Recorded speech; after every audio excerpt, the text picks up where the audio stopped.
Huwag na tayo patagalin. Welcome natin. Okay po ba? Yes! 1 milyon! 2 milyon! 3 milyon! 4 milyon palakpak!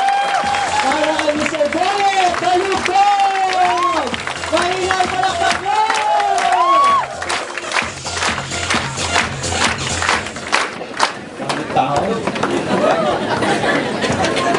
Thank you po, Akmark, sa napakagandang pag-welcome. Parang kinakabahan ako. First time ko po magsalita dito. So, good morning po! Good morning! Ayan, alam ko po yung mga first time, gutom na ho. Ama, nakikita ko po. Kasi sa totoo lang ho, okay po, magpakilala po muna ako. Ayan, ako nga pala si Boyet Dalugdog ho. Taga-Kabanatuan ho. May taga-Kabanatuan po ba? Meron po. Ay, wala. Ako lang pala. Ayan. Thank you po. Tulad rin po ako. Nakaupo. Ngayon, ang nag-invite po sa akin, hindi ko matanggihan. Misis ko po, ang hirap tanggihan pag asawa ko eh. Kasi, di ba, baka hindi ko matabihin sa gabi. Tama ba ako? Tama ba ako? Eh ngayon, ang pangakuan po, kakain nun daw kami. Eh ngayon, sabi, siyempre, pagkain yan, gustong-gusto ko. Eh ngayon ho, habang kumain kami, pagkatapos kumain, eh matindi ho nito, dinala sa seminar, ganit, marami yung tao. Eh pagdating ko sa seminar, late ho kami. Ang nabutan ko, product. Eh sa ating malalat, tapatan ho tayo. Pag lalaki ka, nakakahiyang magbenta ng product, tama po ba? Yes. Ang matindi ho, naabutan ko, pampaputi ho. Tingnan yung kulay ko. Kasi pumasok sa isipan ko, magbebenta. Tama ba? Yes. Eh ngayon ho, ang pumasok pa sa isipan ko, pag binintang ko yung kaibigan ko, pagtatawanan lang ako. Kasi ang sabi ng kaibigan sa, ginahan ko ba yan? Hindi nga. Bakit di ka pa pumuputi? Tama ba ako? Ganun ho. Eh ngayon, ayaw ko po. Ang unang nag-join ho dito, misis ko. Hindi po ako naniniwala sa ganito ho. Dahil pumapasok pa rin sa isipan ko, pyramid ho, kung ano-ano nakikita ko sa TV. Ngayon ho, bakit po ako andito sa harapan nyo? Bakit? Isa lang po sinabi ng misis ko sa akin. Alam ba yung pride na yan? Hindi mo pwedeng ipakain sa akin. Alam ba yung pride na yan? Hindi mo pwedeng ipasalubong sa akin. Ang realidad ng buhay, minsan masakit, pero kailangan natin tanggapin. Tama ba ako? Alam mo, narinig ko po, parang natutunaw ako. Alam niyo nung gabing yon, tingnan ko po sa YouTube ko. Kinabukasan, ako na mismo lumapit sa asawa ko. Bakit ho? Asawa ko na, katabi ko na gabi-gabi, hindi pa ako naniniwala sa kanya. Tama ba ako? Nung na-realize ko, na-open yung mind ko, doon ko nalaman, napakaganda pala ng In Global. Sa mga first timer po dito, sa mga first timer nandito, alam ko yung pakiramdam nyo. Kung ikaw ma-pride ka, tanggalin mo na yan. To cut the long story short ho, ginawa ko na yung global, akala ko yayaman ako kaagad. Hindi pala. Bakit ho? Nag-start kami mag-asawa, nakamotor lang. Eh walang naniniwala ho. Kasi nakamotor, pag nakamotor ka, talagang sabihin ng tao, payaman ka, wala ka ng kotse. Tama ba ako? Alam niyo ho ba, walang naniniwala. Ngayon, ginawa na yung mag-asawa, naulanan, nagugutuman ho. Ang matindi sa Kabanatuan, walang training ho. Lumuluwas pa kayo mag-asawa dito. Natutulog sa bus. Yung misis ko natutulog, ako hindi. Pinipresenta ko yung katabi ko. Alam niyo bakit ho? Kasi sabi nung mentor ko, yayaman daw. Basta kausapin lang daw yung katabi. Ang matindi ho, lumilipat yung katabi ko. Sabi ko, payaman ba talaga? Kaya ho, tinuloy-tuloy, sabi ko, mag-training ka pa. Nakutulog kayo, madaling araw na ho kami nakabalik sa Kabanatuan. Inaral ko po. Nung inaral ko po, ngayon ho, 3 years and a half na po ako dito. Pero napakaganda. Sa loob ng 3 years and a half. 2 sasakyan at 1 bahay.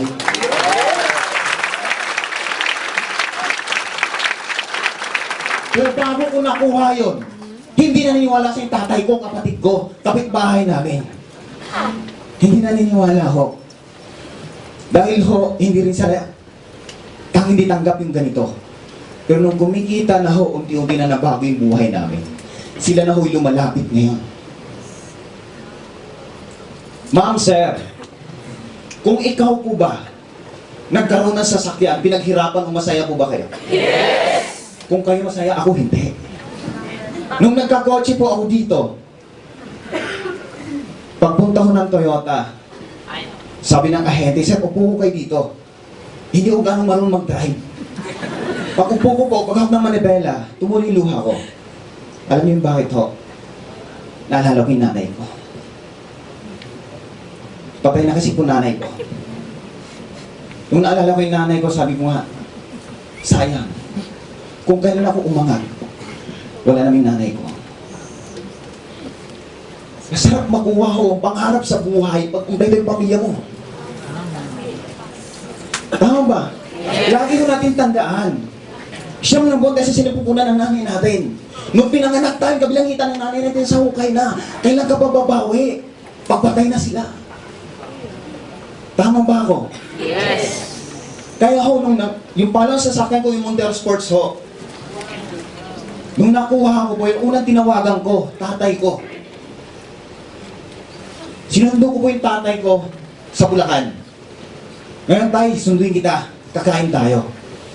Nung sinundo ko yung tatay ko, anak, totoo ba ta sa'yo ito? Tayo, sumakay ka. Sabi sa sumakay ka. Alam mo ba, pinakain ko po yung tatay ko sa restaurant ho. Napakasarap, nakikita ko yung tatay ko. Nung bumalik na ho, inatid ko sa Bulacan. May nakahanda akong sobre ho. Ang laman ng sobre, 30,000 na cash ho. Nung pababa na yung tatay ko, nung pababa na yung tatay ko, tayo sandali lang. Para sa'yo po ito. Nung binuksan ko ang tatay ko, habang binibilang niya, tumuloy yung luha niya. Bakit ho? Yung tatay isang karpintero lang ho. 68 years old. First time makahawak na ganong pera. Bigla pong niyakap ng tatay ko. Doon ko po naramdaman yung pagmamahal ng mga.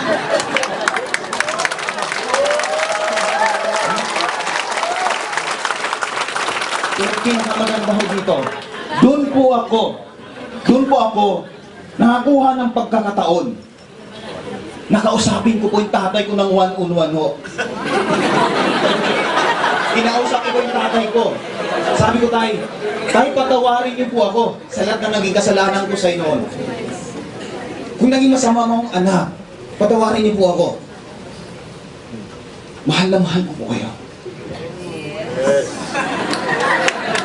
Alam niyo ba, sa totoo lang, may mga anak, hindi kayang sabihin sa magulang na mahal nila yung magulang nila. Pero sa pagkakataon yun, sinabi ko sa tatay ko, bakit ho? Ba't ko sinabi? Antayin ko bang mamatay ang tatay ko bago ko sabihin? Andito ho, sa may mga tatay at nanay pa ho dito, huwag mong hayaan. Makuha mo yung gusto mo, wala na yung magulang mo, wala na yung pamilya mo. Walang kwenta, maraming pera ko, wala yung pamilya mo. Pinakamasarap sa buhay na makuha mo yung ano mo, yung pangarap mo nandyan sila. Tama ba ako? Kaya huwag niyo pong hayaan.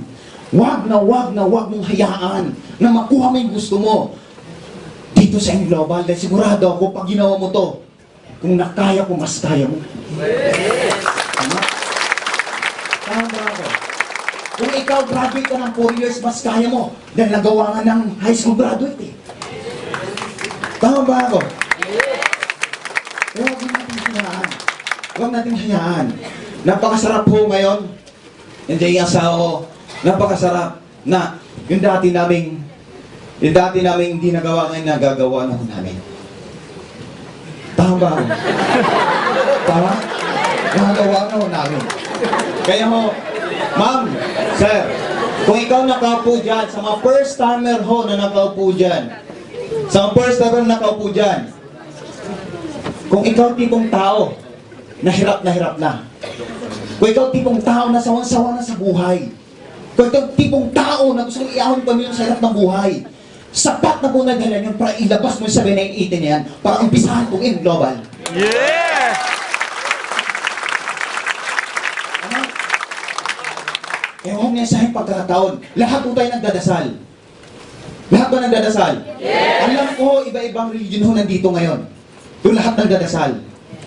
Malay niyo po, yung matagal mo na hiningi sa Kanya, nasa harap mo na. Kaya huwag mo sayangin. Huwag mo sayangin dito mo makuha. Lahat ang gusto mo para sa pamilya mo. Thank you. Good morning po sa atin. Alapakan naman natin, Mr. Garrett Donald Gay!